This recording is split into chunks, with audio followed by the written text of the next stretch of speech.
She's the only one who really understands what gets me. She thinks my tractor's sexy. It's Sunday morning on CBS, and here again is Steve Hartman. Kenny Chesney shot to country music stardom, singing about kicking back, having fun, and living life to the fullest. But as Lee Cowan discovered, there's a lot more to Kenny Chesney than that.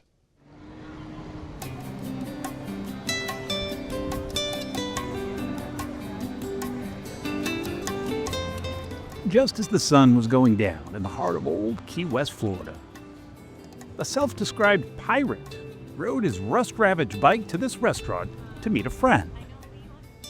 There's your buddy. Fire came up. So speaking of, A friend we just happened to be in the middle of interviewing. she said, "Come in."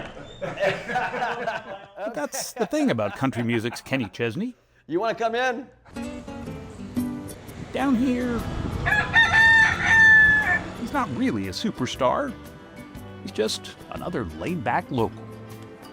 We know a lot of the same people. He collects characters like seashells. He met David Wegman at Ivan's Stress-Free Bar down in the British Virgin Islands. Above the bar was written in shells, Yeah, no shirt, no shoes, no problem. that's right. No shoes, no shirt, and no problem. That song helped make Chesney one of the biggest touring acts around. Here and now, nowhere else in this world tonight. Almost every summer, he turned stadiums into beach parties. And the entertainer of the year is Among his many accolades, Kenny Chesney. the Academy of Country Music's Entertainer of the Year award. Kenny Chesney. He won it 4 years in a row. And in October of last year, he was inducted into the Country Music Hall of Fame. Suntan toes, tickling the sand. A career-topping accomplishment that he credits to taking that tropical turn in his career. You know what's crazy is I had a 18-song greatest hits album, and nobody knew who I was. What do you mean? They knew the songs, but I wasn't comfortable in my skin yet. I didn't know who I was supposed to be as an artist yet. I would go do shows, and they would go, "Oh yeah, that's the guy that sings that song. She thinks my tractor's sexy. And that's the guy that sings that song." She got it all, my heart, my soul, my wish. When I started being my true, authentic self, that's when everything changed. I love it here. You know, He could have taken us to some tiki bar down in the Keys to keep up his tropical brand, but instead, Well, I love the history of it. Hemingway is my favorite writer. he wanted to show us this, the room where Hemingway worked on To Have and Have Not and Green Hills of Africa. The space is almost like a sacred place. Yeah, do you feel it? Yeah. I feel it. I spent so much, almost 2 weeks straight on the bow of my boat in the Virgin Islands reading those books. Which might explain why he came down here to work on his first book, released this past November. This book forced me to pause. For all his love of the islands, he writes it was his own mom who first realized that he may have drifted too far from his East Tennessee roots. She wanted her 12-year-old boy back in ways, and he was gone. Gone, gone, gone.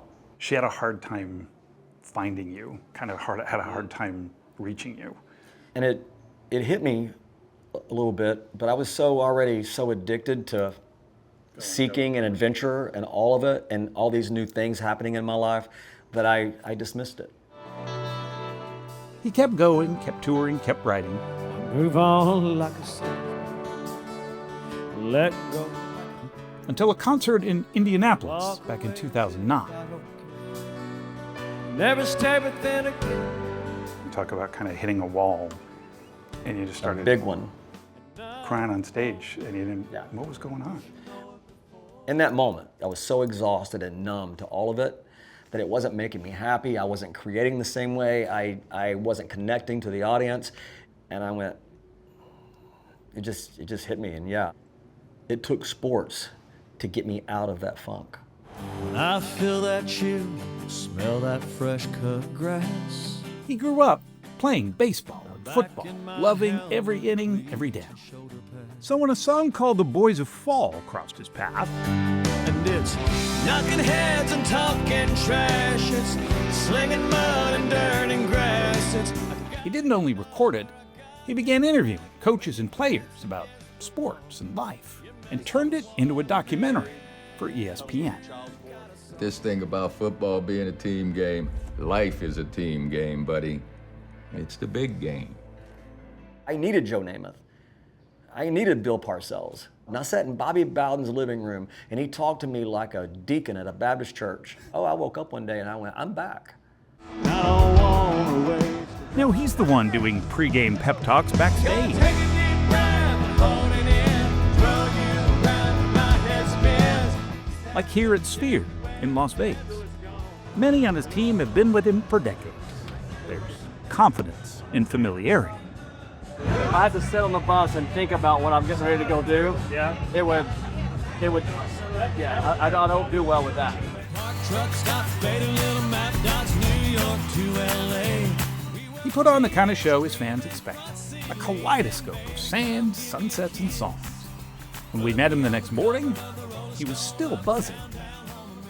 I can see there and I can see there.